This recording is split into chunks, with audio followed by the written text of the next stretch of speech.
à l'affiche. Ou pas. À l'affiche. Cannes Prestige. Retourner au cinéma, le pied de retourner au cinéma. Voilà. Cannes Prix a revêtu ce soir sa tenue de gala. Si on veut parler de cinéma, c'est parce qu'on veut parler d'émotion. Et de vérité, de curiosité. Cannes Féerie, Cannes à l'heure du grand cinéma. Bref, on veut faire rêver, quoi. Oui, et continuer de rêver nous-mêmes. Bref, on vous parlera de films qui sont à l'affiche. Au Festival de Cannes. Alors, voyons la suite maintenant. Bonjour à vous, bonjour à tous, amis HDRiens, HDRiennes. Voici un film dans le cadre du Festival de Cannes qui nous a présenté un sujet extrêmement d'actualité. Vraiment, il ne peut que résonner. Gentlemanster de Marie Kreutzer, d'une durée de 114 minutes, ressenti 140. C'est un film à question qui claque. Lucie découvre que son mari est pédocriminel. Le sujet aurait pu s'arrêter là, mais la réalisatrice a choisi d'aller un peu plus loin et de nous interpeller sur nos limites. Qu'acceptons-nous, nous, femmes ? Quel motif rendrait acceptable le fait qu'un homme télécharge et envoie des images pédocriminelles ? Qu'est-ce qu'il y a de plus tolérable ?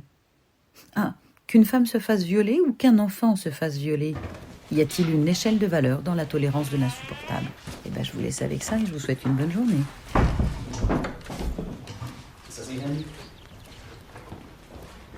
Ja. Wenn Sie Angaben zu Inhalt der Festplatte machen, dann erleichtert das unsere Arbeit und kann sich im Falle eines Verfahrens begünstigend für Sie auswirken. Qu'est-ce qui se passe? Philippe? Was ist los? Frau Weiß nehme ich an. Ja. Is there a problem? Elsa Kühn, Kriminalpolizei München. Wir ermitteln gegen Ihren Mann und stellen seine Datenträger sicher. Ihr Mann hat außerdem zugestimmt, uns mit auf die Dienststelle zu begleiten, freiwillig.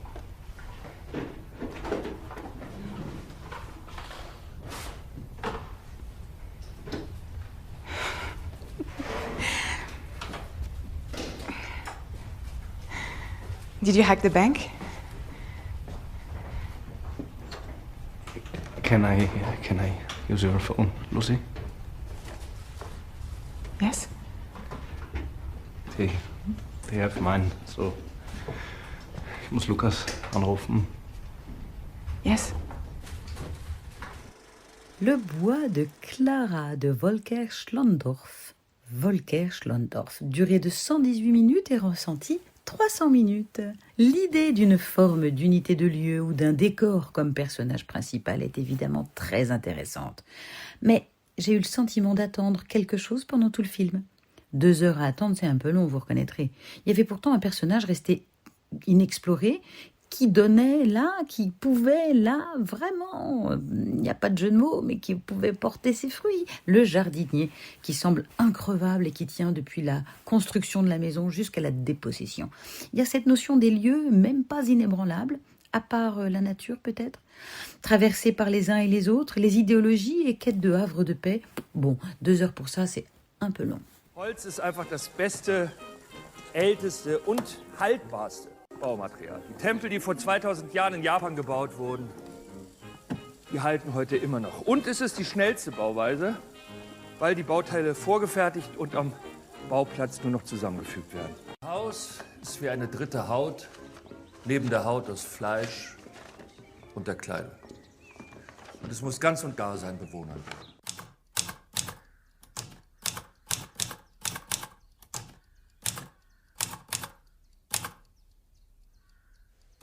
Ich kehre heim. Aber würde uns dieses Deutschland je wieder Heimat sein?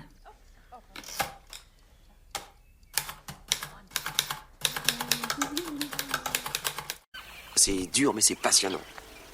Alors, je viens vous parler d'un film qui est une œuvre artistique à n'en pas douter. Il ne plaira pas à tous les publics, c'est certain, et d'ailleurs, il n'ira pas dans toutes les salles non plus. Journal d'une femme de chambre de Radu Jude, durée 1h30, 1h34 exactement, je ne sais pas quand il sort, c'est un film roumain donc. Le réalisateur roumain ne pouvait pas venir jusqu'à Cannes, alors il nous a présenté son film par une courte vidéo qui nous était projetée sur l'écran. Et ce qu'il a dit, ce que je trouve vraiment très intéressant et qui résonne énormément après, c'est un film entre fiction et documentaire, entre théâtre et cinéma, et littérature entre, c'est un film entre. Et c'est en effet un film entre tout ça, entre l'artistique et l'essai aussi. Un film à la fois très artistique et très essayiste. Mais c'est aussi une volonté de mettre en opposition, de nous raconter quelque chose, de défendre un point de vue, un regard sur le monde. Je sais que ce film peut trouver son public autant que je sais qu'il n'est pas grand public. À mes yeux, les ficelles sont trop énormes pour que le film me soit parvenu, ou ne soit parvenu jusqu'à moi en termes d'émotion plutôt. Mais c'est une évidence, artistiquement, ce film est assez intense. Et c'est pour ça que j'ai vraiment très envie de vous en parler. Et j'ai envie de transformer tout cela même en une question. La pauvreté en France, à Bordeaux, et la pauvreté en Roumanie, tiens. Bien sûr qu'elle est différente en Roumanie. Le consumérisme, en revanche, est partout.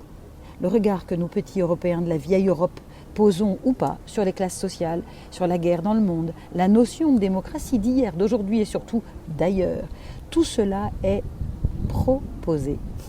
Une séquence pourrait presque tout résumer, alors sans spoiler bien sûr, à cause des bonnes intentions.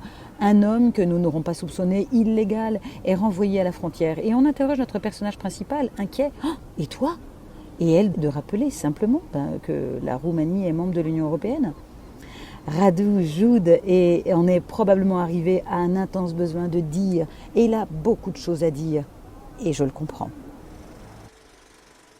Nous sommes toujours à Cannes. Allez, j'ai un beau film à vous proposer. Beau film, en tous les cas riche. Il est évidemment discutable à plein de niveaux, mais il a un message tellement fort qu'il mérite que je vous en parle absolument. Rehearsals for Revolution, répétition pour une révolution, de Pegah Ahangarani. Alors d'une durée de 95 minutes, ressenti 110, ça va, 110 minutes. Un film documentaire, c'est un premier film et c'était présenté dans le cadre des séances spéciales. De nombreuses personnes sont sorties de la salle et réagissaient très probablement à la forme, légèrement nombriliste. Mais il est impossible de réagir au fond. Le film retrace 50 années de guerre et de révolution, les 50 dernières années dans lesquelles l'Iran et sa jeunesse n'ont cessé de baigner dans le sang et de vaciller entre espoir et désillusion. Et comme la réalisatrice choisit de le faire par le prisme de son histoire personnelle, de celle de son père, de celle de sa maîtresse d'école, puis de son oncle, etc., elle passe par l'intime, puisque tout cela passe par le regard de cette jeune fille qui grandit et qui en apprend sur ses parents, sur son pays, à l'heure où l'avenir reste encore incertain. Que peut-on ajouter ? Oui, la forme peut dérouter. Oui, il est vrai que personnellement, je me suis aussi sentie un peu prise en otage parfois, mais j'ai l'impression de comprendre et je crois que c'est un film nécessaire. Bonne journée à vous. من هم مثل خیلی از دوستام ایران رو ترک کردم. Now confirmed the killing of over 6,000 people. اما این من دور از ایران الان بی‌معنی به نظر میاد. بیرون خونم آتیش بازیه. بوی دود و گوگرد میاد. و من توی خیالم پرواز میکنم به تهران. این منم. این اولین فیلمیه که بازی کردم. بابا و مامانم دوتاشون فیلمساز بودن. میخواستن فیلمای بزرگ بسازن راجع به اتفاقای بزرگ.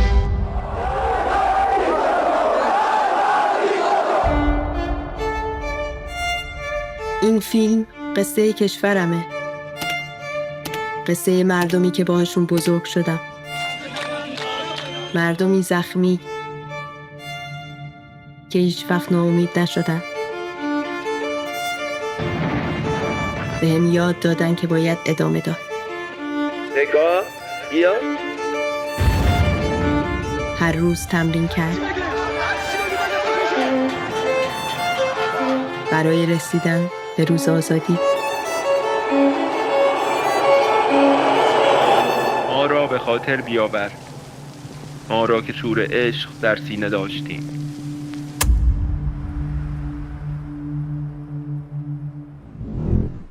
Cantona de David Tyrone et Ben Nicholas, un documentaire de 2 heures. C'est quand même assez rare un film documentaire aussi long.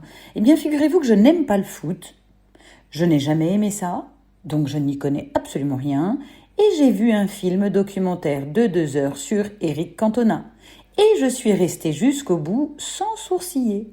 Si c'est pas un gage de mon intérêt, Le film réalisé à l'anglaise avec les codes du documentaire anglais, donc c'est-à-dire qu'il y a un petit peu de sensationnel, quoi. Hein. C'est bruyant et c'est choquant et on fait des effets chocs, quoi. Mais quoi qu'il arrive, il est très touchant parce qu'en vérité, il montre sans équivoque l'amour que les Anglais ont eu et ont toujours pour l'enfant terrible. Il semble que la gratitude des footeux anglais résonne encore et tout le film nous amène aux années Manchester.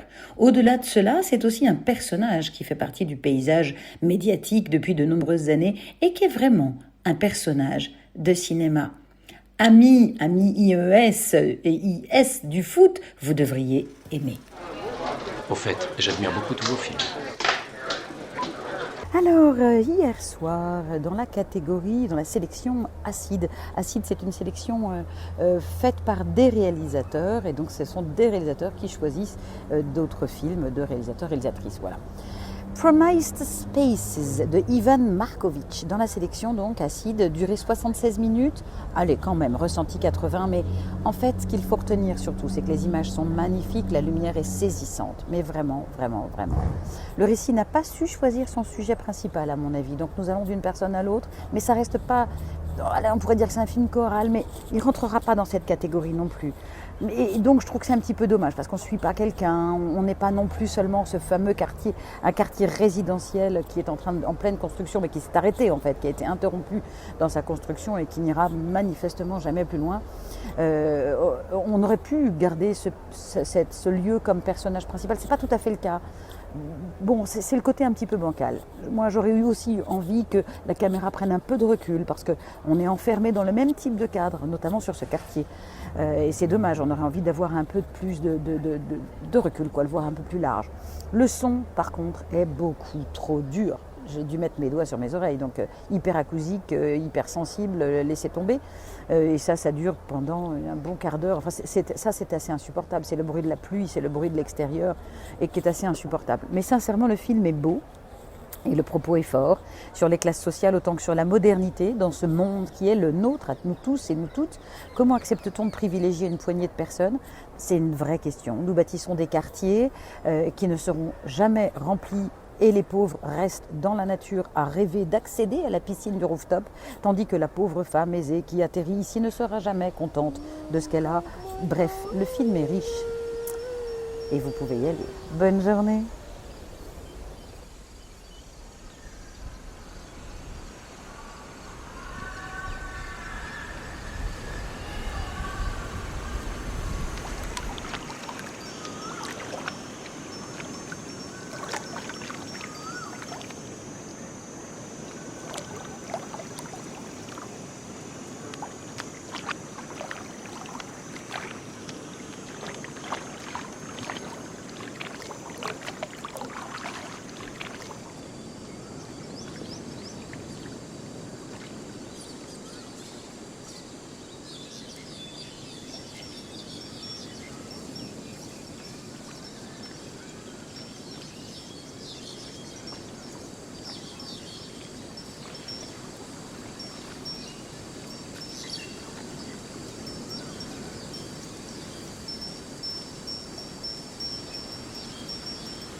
Le corset de Louis Clichy. Le film dure 1h29 exactement. Il sortira le 14 octobre et je vous en reparlerai. Je vous inviterai à y aller et j'espère bien faire des ateliers avec ce film-là. Voilà, un festival de Cannes qui commence dans la douceur, dans l'émotion, avec son coup de crayon et d'encre de Chine. Le réalisateur va à l'essentiel et nous emmène dans cette étape de la vie où tout change, où les émotions nous bousculent, où le corps commence déjà à nous faire faux bond. Notre jeune héros, Christophe, a 11 ans quand il découvre que son corps ne tient pas droit. Mais finalement, c'est pas vraiment ce que l'histoire raconte. Au-delà du clin d'œil du jeune garçon qui grandit et qui découvre l'amour et de ce corps qui lui échappe, il y a la vie de famille, il y a la condition des agriculteurs. Ce film est un délice pour les petits et pour les grands à partager, mais sans modération. Une belle découverte, une pépite de simplicité. Et pour la petite histoire, parce que c'est quand même toujours intéressant, surtout aujourd'hui, d'aborder les coulisses de la fabrication, ce film d'animation n'a pas utilisé la formule habituelle pour l'enregistrement des dialogues. C'est-à-dire qu'il ne s'est pas déroulé en studio de doublage, mais le réalisateur a préféré utiliser les méthodes des films traditionnels, à savoir percher les dialogues en jeu réel. Ce petit truc qui me rend personnellement le film encore plus touchant. Oh, je vous en reparlerai, c'est certain. Mais notez déjà sur vos plaquettes, c'est le 14 octobre qu'il faudra se rendre au cinéma en famille. Ou alors, boudez pas votre plaisir, hein. Allez-y sans enfants.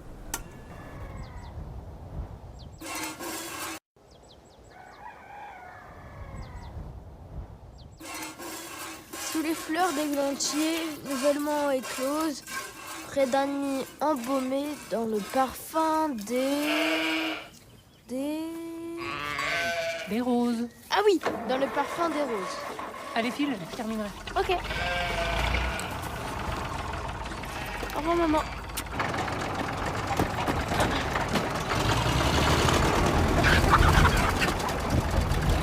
Jean, le lait des pêchards. Plus la peine. Ils achètent leur lait au supermarché, qu'ils m'ont dit. À l'affiche. Ou pas. À l'affiche. Cannes Prestige. Retourner au cinéma, le pied de retourner au cinéma. Cannes Prix a revêtu ce soir sa demi de gala. Si on veut parler de cinéma, c'est parce qu'on veut parler d'émotion. Et de vérité, de curiosité. Cannes Féerie, Cannes à l'heure du grand cinéma. Bref, on veut faire rêver, quoi. Oui, et continuer de rêver nous-mêmes. Bref, on vous parlera de films qui sont à l'affiche. Au Festival de Cannes.